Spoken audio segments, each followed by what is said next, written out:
Hey, what's up guys? Today's video, let's learn how you can watch ESPN2 in YouTube TV. So first of all, if you have already installed YouTube TV application, launch it. If not, you can also use a web browser to browse through it. So open a browser and in the tab, type in YouTube TV. It will show you youtubetv.com link. Go ahead and click onto it. As you do that, you will see a screen like this. As you can see, there are a lot of games that you can view, but first you're going to have to get logged into your account. You will see sign in right here. Once you're signed into your account, you will see a search box. In the search box, you're going to have to type in ESPN2. And once you have done that, you will directly see all the ESPN2 channels.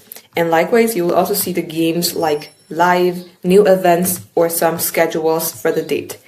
Once you have seen that, all you have to do is click onto it and watch ESPN2. So guys, this is how easy it is. Thank you for watching.